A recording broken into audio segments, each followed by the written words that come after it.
George Zimmerman shot and killed an unarmed teenager. He was found not guilty. Kyle Rittenhouse crossed state lines with a rifle he was too young to legally carry.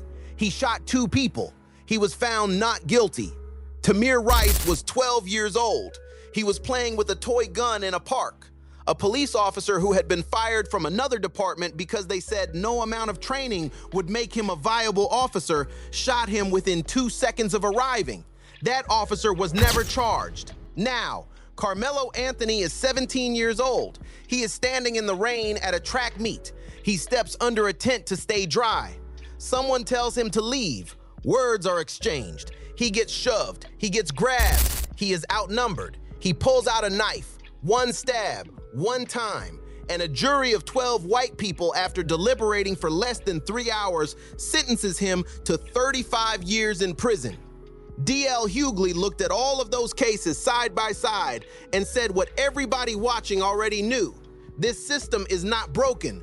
It is working exactly the way it was designed to work. Stay with me, because what D.L. said and what 2 lawyers confirmed is the most important conversation happening in America right now. Right. Look, no one is saying, my heart goes out to everyone here. Sure. But sure. Some premeditated murderers don't get 35 years. Adults.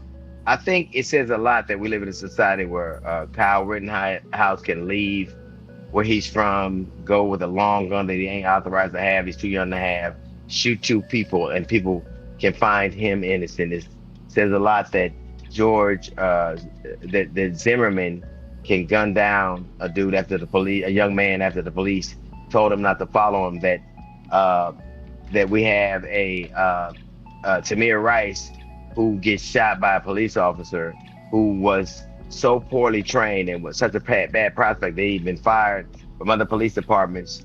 And they said no amount of training would make him a viable officer, and he's acquitted.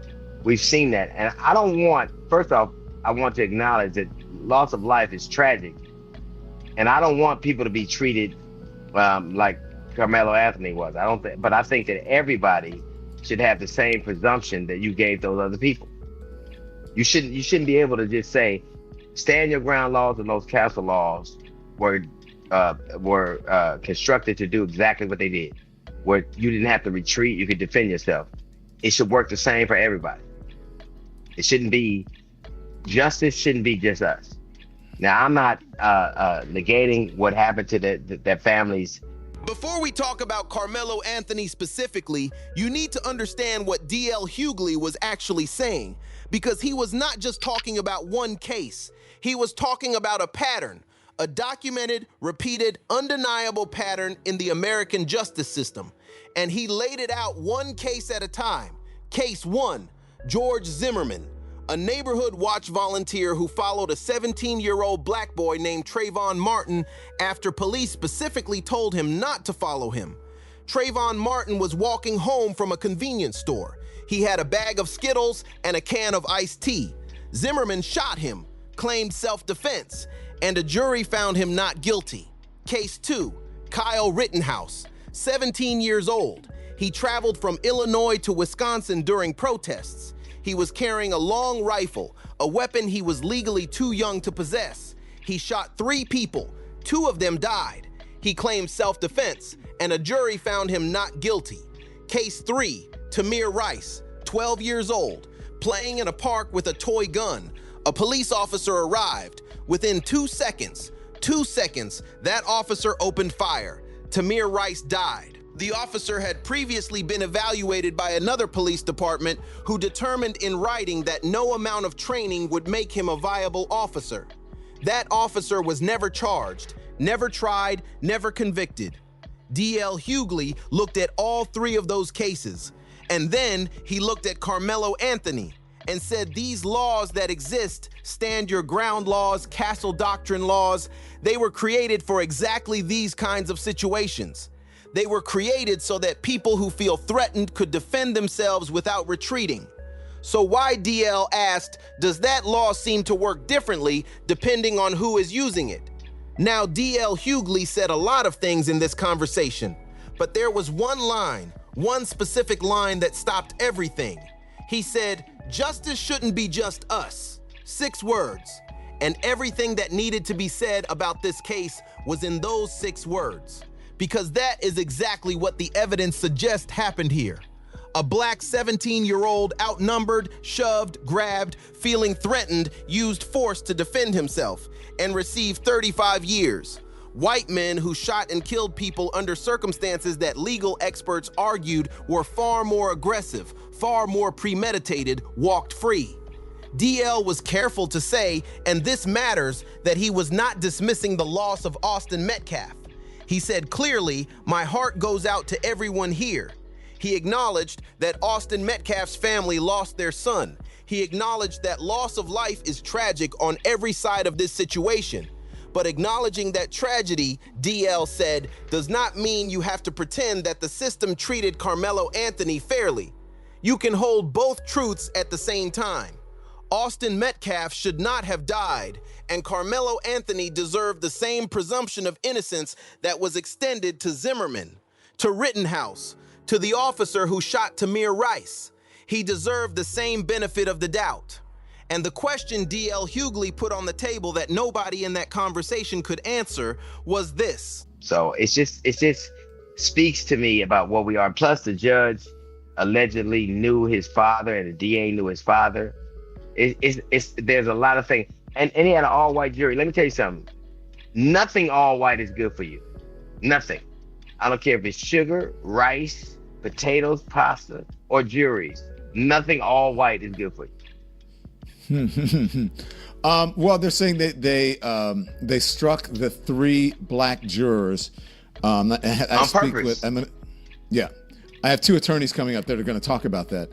But yeah, it was an all-white jury, and again, death is tragic, as you said. Sure. And nobody's wishing anything upon, anything bad upon the family of sadly, the young man who died.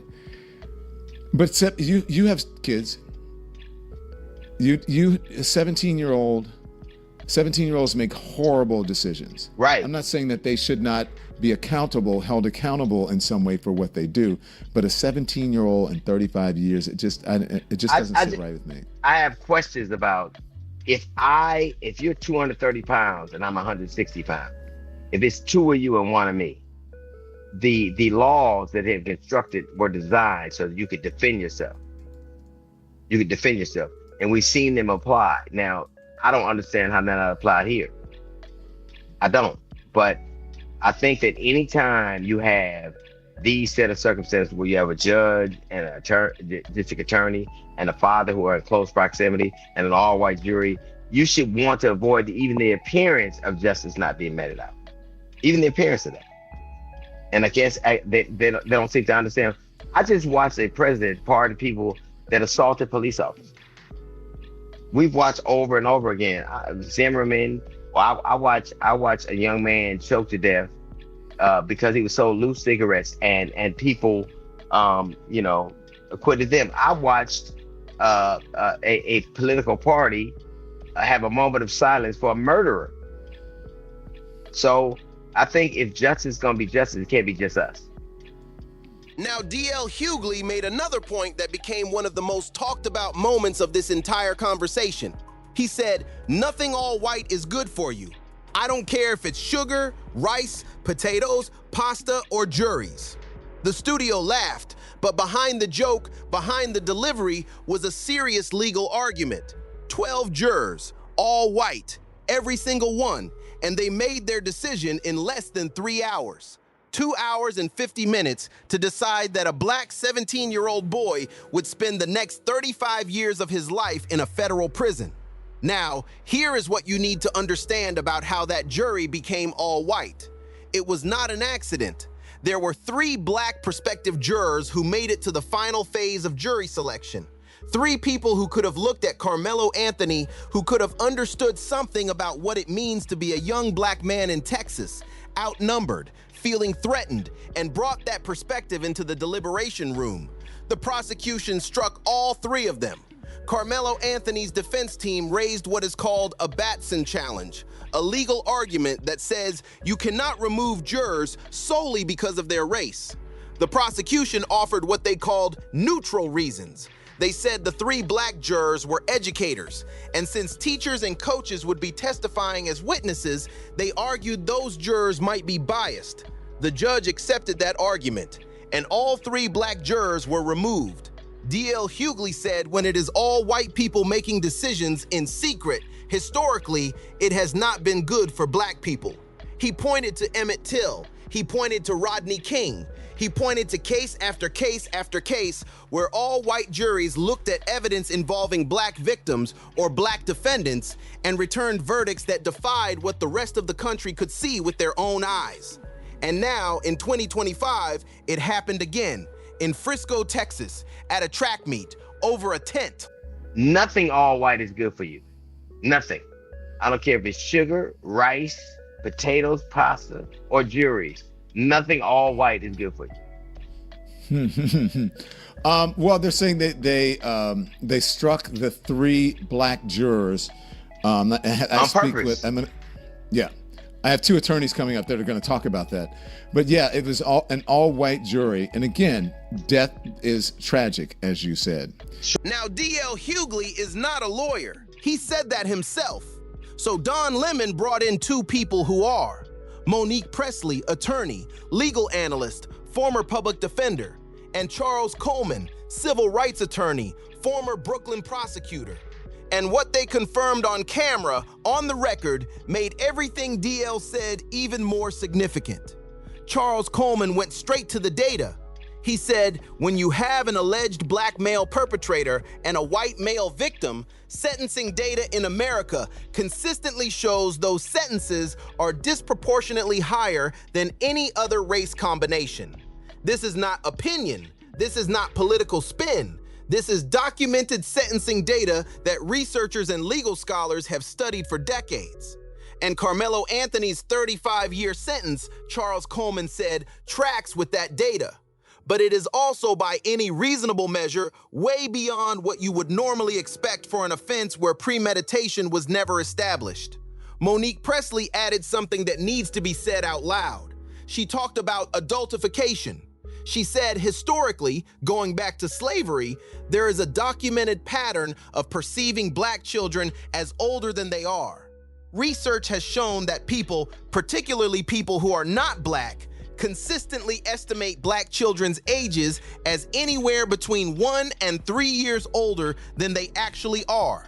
And that matters, because a 12-year-old black boy playing in a park gets 2 seconds before a police officer shoots him.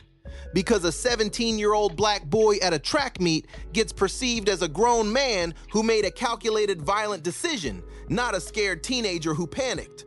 Because when Carmelo Anthony's lawyer said he was afraid, when he said he felt trapped and outnumbered, the jury did not see a frightened boy. They saw a threat. And that perception, Monique Presley said, is not random. It is baked into the system. We have seen in many cases that this is consistent with what we know around sentencing data in America, where you have an alleged black perpetrator who is a male and a white male victim. Those sentences are usually disproportionately higher than any other race combination that you've seen and that you will see. And so in some ways this tracks with the data, but if you're looking at the totality of violent crimes and how they are sentenced, this is way beyond what you would normally find, particularly for an offense where the motive could not be established, where the intent could not be established to be, for example, something that was premeditated, something that was sort of pre-planned. Those sorts of offenses, even though they are deemed to be higher in terms of the grade of the offense, if you will, they are usually sentenced to, given the nature of Carmelo Anthony's lack of criminal history and things of that nature, a person would usually receive less of a sentence than he did. And so I absolutely agree with Monique that the sentencing here is high, although I don't see that as being the only factor worth consideration in this conversation. But here is where this case goes from complicated to deeply troubling.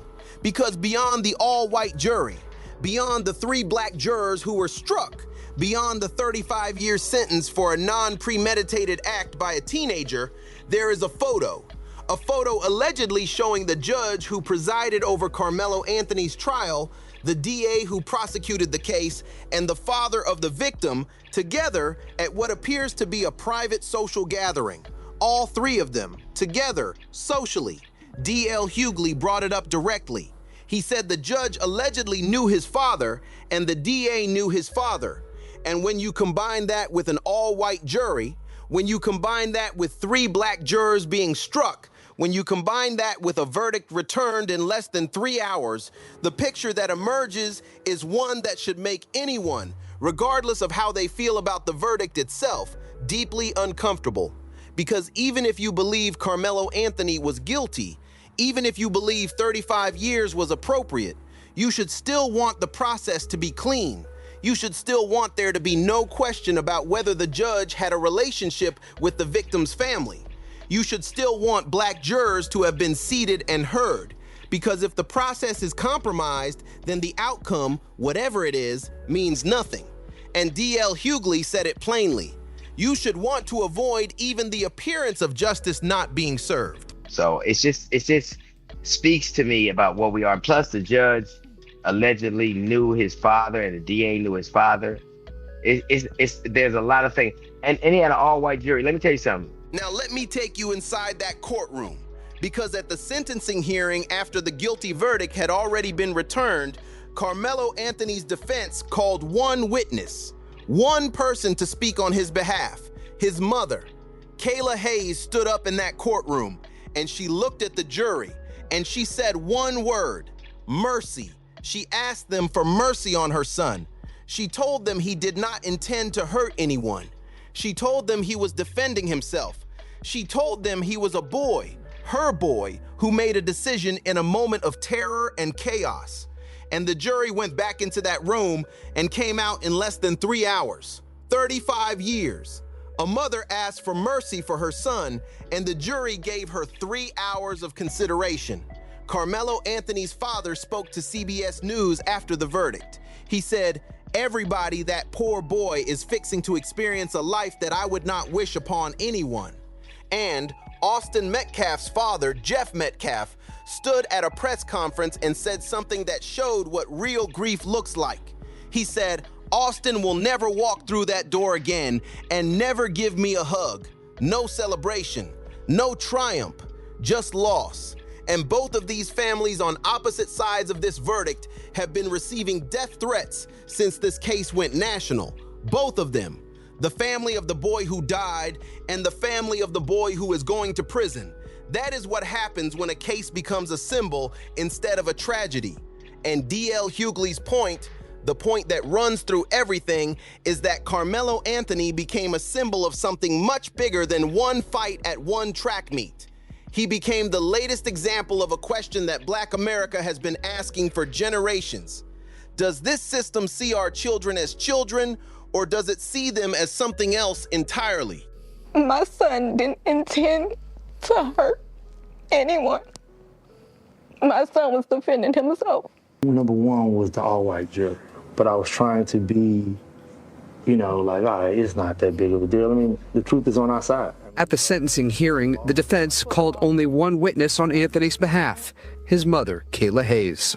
What did you tell the jury? To have mercy on my son. What do you say to his grieving family?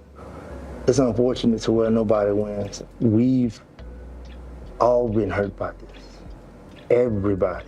That poor boy is fixing to experience a life. Now, after everything that has been said about this case, here is the one thing that gives the Anthony family any hope: the Batson Challenge. For those who do not know what that means, a Batson Challenge is a legal argument that says the prosecution violated the Constitution by removing jurors specifically because of their race. Carmelo Anthony's defense team raised that challenge when the 3 black jurors were struck. The judge rejected it, but here is the thing: that rejection can be appealed. And if an appellate court agrees that those black jurors were removed because of race, not because of legitimate, neutral reasons, Carmelo Anthony gets a new trial from the beginning, new jury selection, new opportunity, new chance. Monique Presley, who is a Texas attorney, was honest about the odds. She said the appeal would go to a 3-judge panel in Collin County, a panel of judges who are elected in one of the most conservative counties in Texas. And while an appeal is legally possible, the likelihood of success in that specific court is not high. Charles Coleman agreed. He said, while they have the legal right to appeal, it is not likely to succeed. But when someone's life is on the line, it is a shot that has to be taken. And Monique Presley pointed to something bigger. She said, this is why local elections matter. The judge was elected. The DA was elected. The appellate judges are elected. Every single person who had authority over Carmelo Anthony's fate was put there by voters. And if the voters in Collin County, 12% black, 18% Hispanic, 19% Asian, showed up and voted in local elections, the people sitting in those seats might look very different.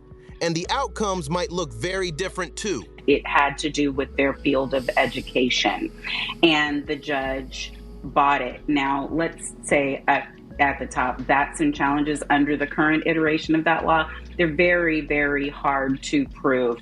The standard is one that really, if you just offer any kind of sliver of a reason other than race, it gives the judge the leeway to buy it.